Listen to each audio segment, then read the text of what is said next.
Welcome to the Logan Power Show. My name is Calvin Logan. I'm your host.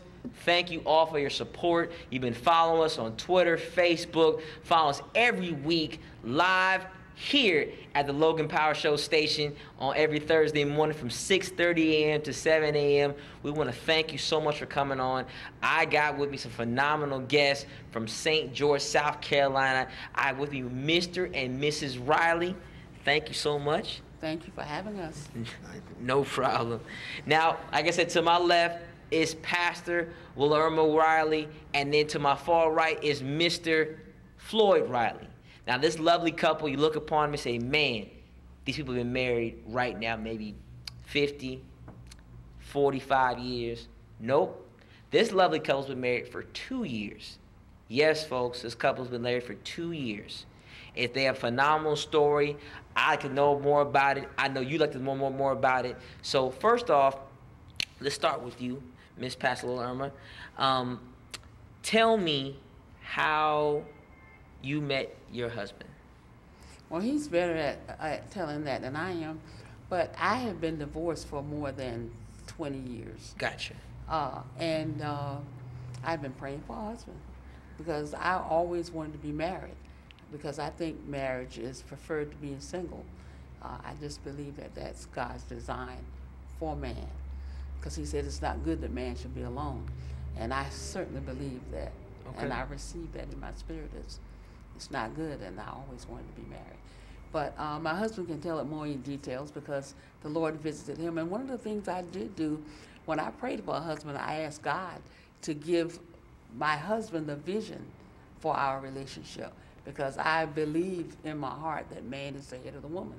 Okay, all right. Like you said, go ahead. And one of the things I wanted in a man was that he loved the Lord. That was really the only criteria I had, because I knew that if he loved the Lord, that he wouldn't have a problem loving me no matter what I was or how I was. Gotcha. It would be easy. I got you. That's very true. Very true. Like you said, Pastor Wilerma Riley, she's telling us right now that Mr. Floyd Riley has all the information. So, Mr. Riley, tell me how you came about marrying this lovely lady here.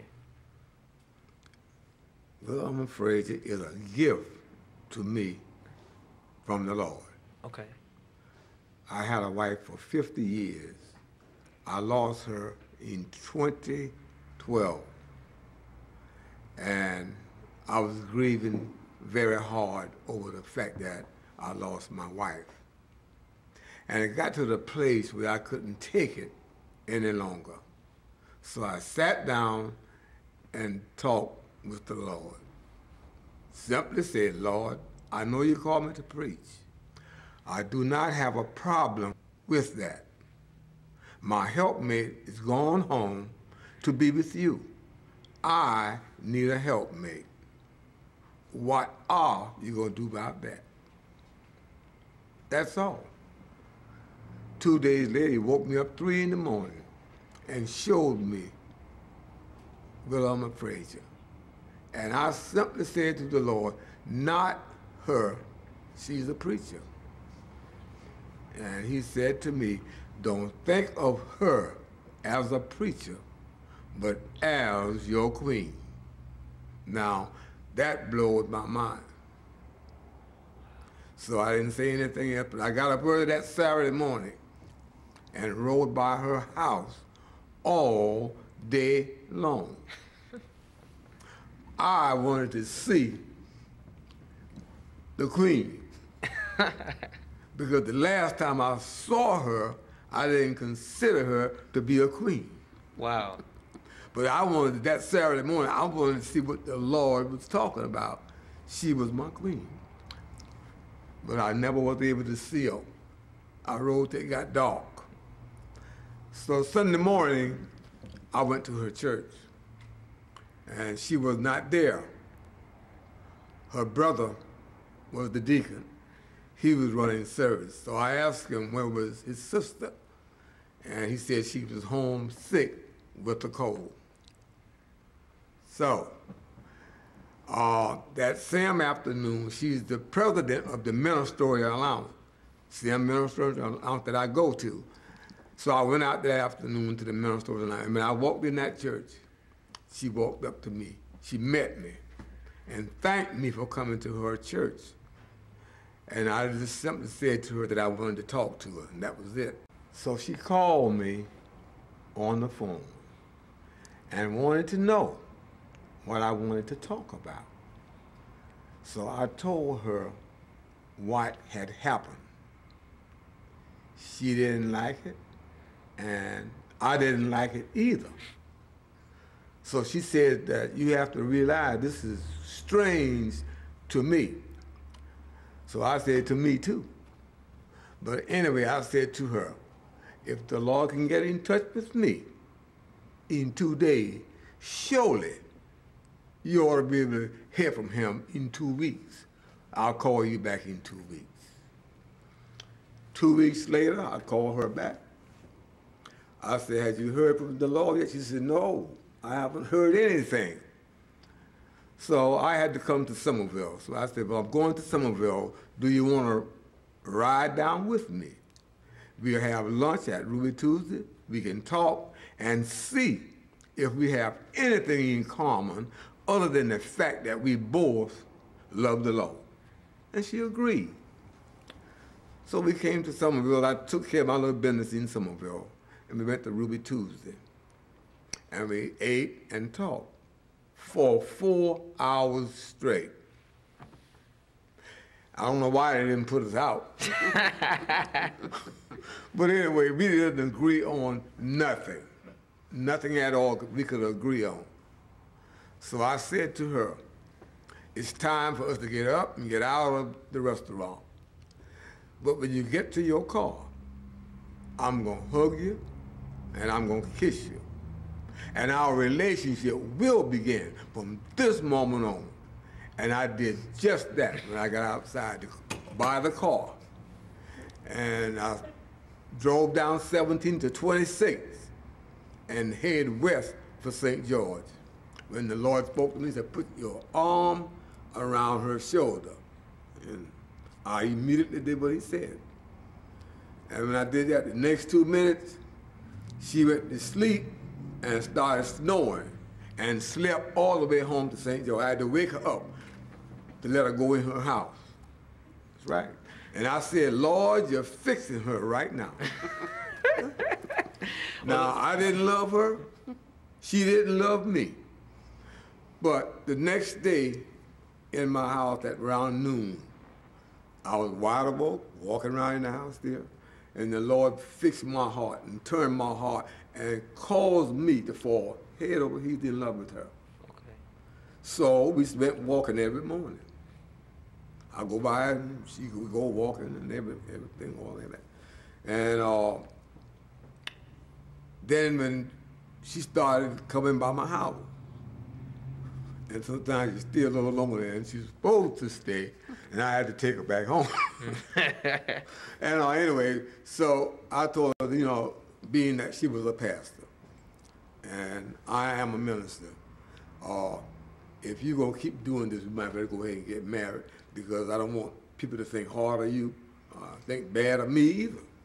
So that's when we made the decision to get married, and we decided to get married, go out of town, get married, and don't tell nobody. Because if the church knew, she was gone. Okay. So we went out of town and got married, but when we got back, I had to go to Columbia to my daughter's house to take care of some business. And when I got in the car, my daughter said, I had a dream about you and Sister Fraser. I said, what's that? She said, well, Sister Fraser was dressed in white. And I dreamed y'all got married. And all I could say to her was, you got that right. That's it. Wow. And while I was in Columbia, her sister-in-law was telling her about her dream. So that's how the church found out about it. Already, the Lord revealed it to them. And then, so therefore, the bishop came down immediately. Now, the bishop is her brother, oldest brother. Okay. Yes. Immediately installed a new pastor. And that was the end of her as far as church being a pastor. Wow. Wow. But we were doing fine ever since, so we did a lot of traveling around and always going someplace, stayed on the road for the next year or so. But the big thing about it is we still don't have a lot in common, except that we both love the Lord and we love to travel. Gotcha. But when things go differently, then we remember that this is an assignment from God. It's not our assignment. Definitely, that's a blessing. Now, ladies and gentlemen, look at this right now. This has got to be one of the most loving, different type of stories you ever heard of. A gentleman married for 50 plus years. For people who do not know about Pastor Riley, Mr. Floyd Riley, he's been in the military. He has 10 now, 10 children, whole bunch of grandchildren and great-grandchildren. Been married 50 plus years. That's more than my lifetime. Trust me, I'm a young guy. So for me, he could be my great-grandfather, but he looks good, looks phenomenal. And his wife, she looks phenomenal. And look at this, he's married 50 plus years. And when you've been hurt in situation and you feel you can't bounce back, his faith, for instance, turned another corner. Another particular door opened for him that nobody could close. And because that transformation, because he said, I was going to obey the Lord instead of like saying, I ain't going to do it your way. Now, he could have been a grumpy old man and say, man, I've been married 50 plus years. You know, my wife, who I built a relationship, everything I've dealt with all these years, and now I got nobody to sit down with. But like I said, he made we call a prayer in the midnight hour. And you think also next to me, Miss Pastor Riley, how she was married for almost 20 plus years, had a fallout, and then you think about almost 20 plus years later, she finally finds love again. Now, sometimes you would see in society when you say, well, hey, I'm too old to get married again. It's never going to happen for me. That's it. It's over. But she found love. Now, the thing, they don't say they don't have stuff in common. They got two things in common. They love to travel, and they love the Lord. Now, those things are powerful because, as you know, traveling this big world, you got 7 continents.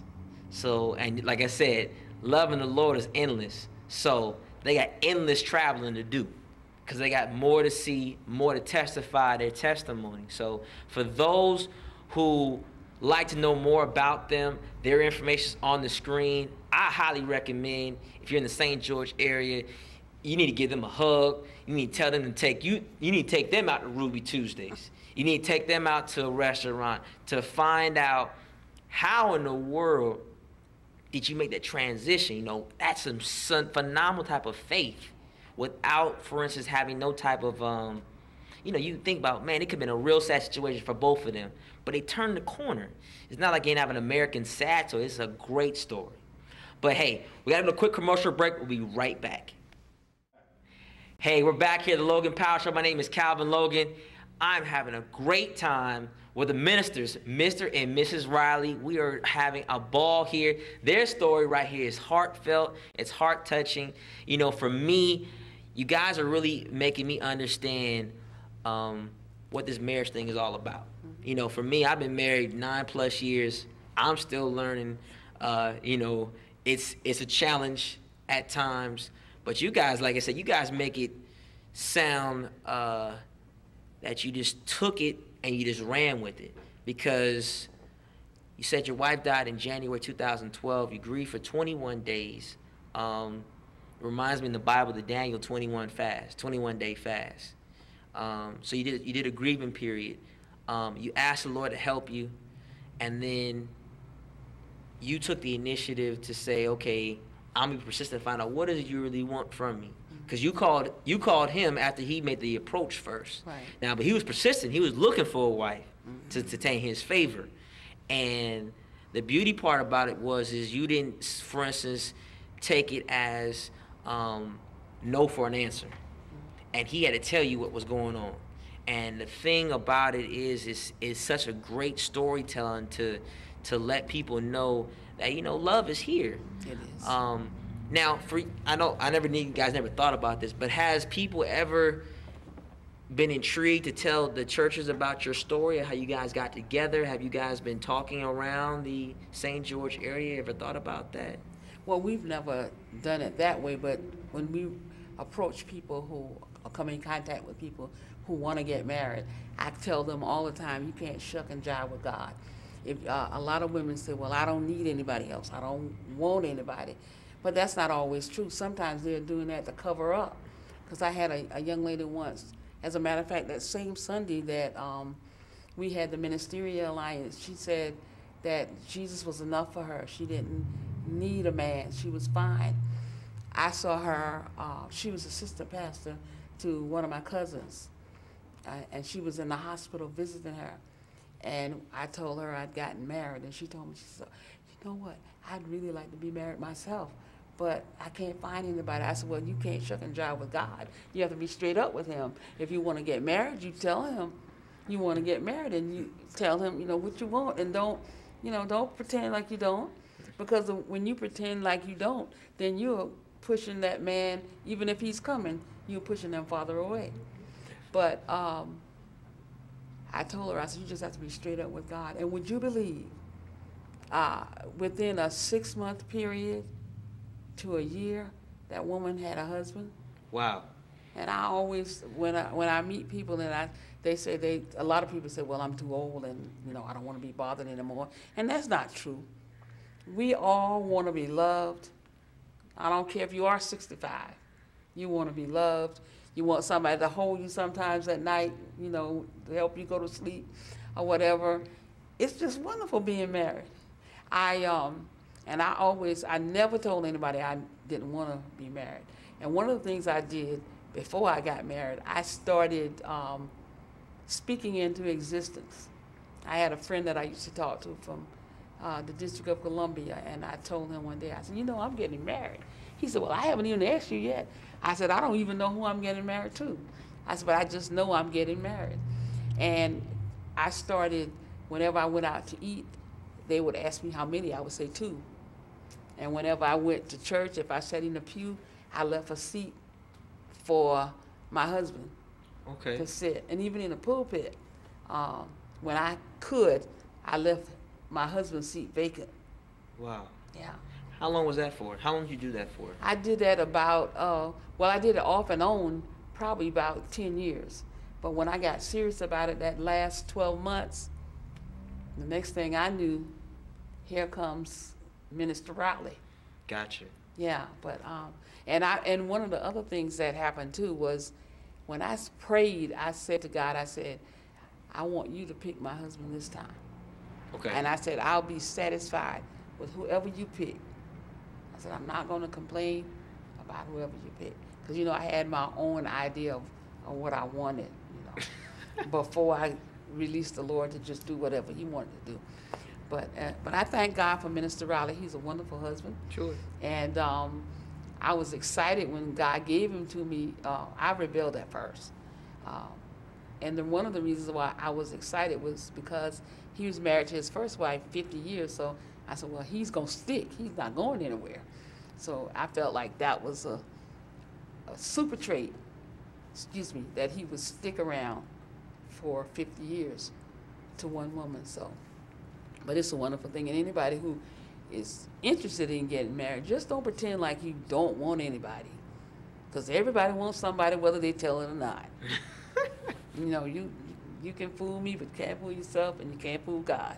Gotcha. So if you're straight up with God, and let him know that you're tired of being alone, he'll work it out for you. And I had a dilemma of in our church they don't believe in marriage after divorce. Okay. So that caused me to have to be removed from the office of pastor. Okay.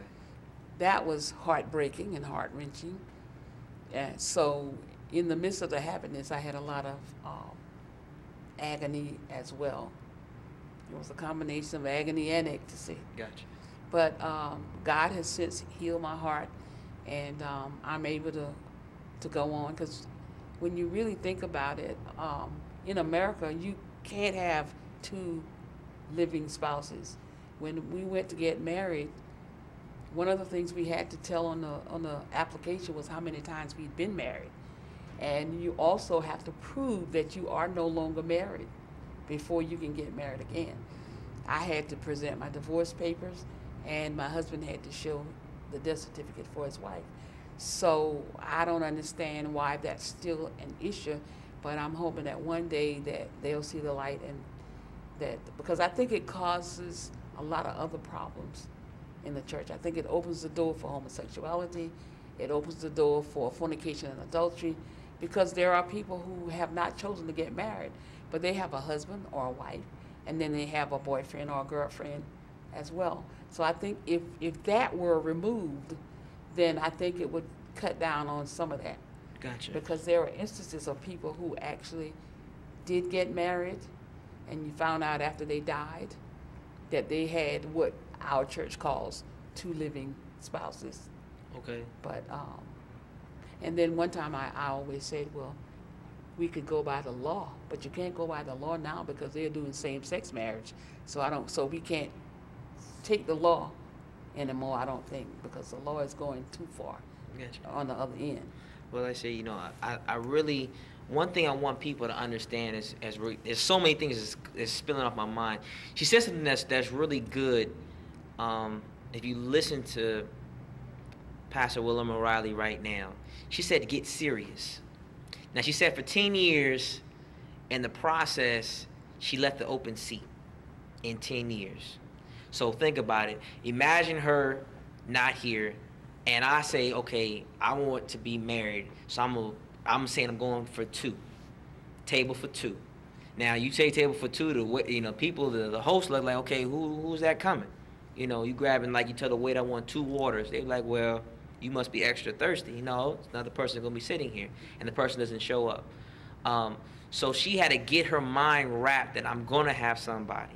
She had to confess it. But the one thing I heard her say, she started to get serious in those 12 months. So when you get serious about something and you stop playing the games, those are some times where, I know reaction is a cause and effect, and your faith will react. So those are one thing I would say for those who say, I'm married right now and we're going through something. If you want your marriage to change, be serious about, I want to make it change. We're not going to play the game anymore. Or if you got divorced and you say, hey, I'll never get married again. No, let's change that confession around. I'm going to get married again. Claim it. And then also, she said another thing that was very important. I'm not going to dictate what I'm going to have. I'm going to claim I want the best, but I'm not going to say I need to have, let's go through society. I like to put myself out there on the chopping block. You can't say, well, I want 24, 36. I want her looking this way. I want her to have hair this. I want her to have 6-figure job, this, and this. You want to have all these things, but you don't got it. So how you going to dictate to everybody else that you want something and you don't got your stuff in together? You have to get some good things. I want her to love me for who I am. I want her to love the Lord. I want to be a family person. And I think about to myself, and I know my wife has all those traits. And now it took a while now. Now, she tell you if she see me on the street, if you ever see her, she didn't like me at first. I was not the person she liked. Like I said, I didn't like her too, because she got me up. She would, when we was talking in college, she tried to play me in college when we met. In biology class. So a lot of times, people say they had nothing, we got nothing in common. You need like a big stack of paper. We got 50 things we in common with. All you need pretty much is 1 or 2 things that you in common with.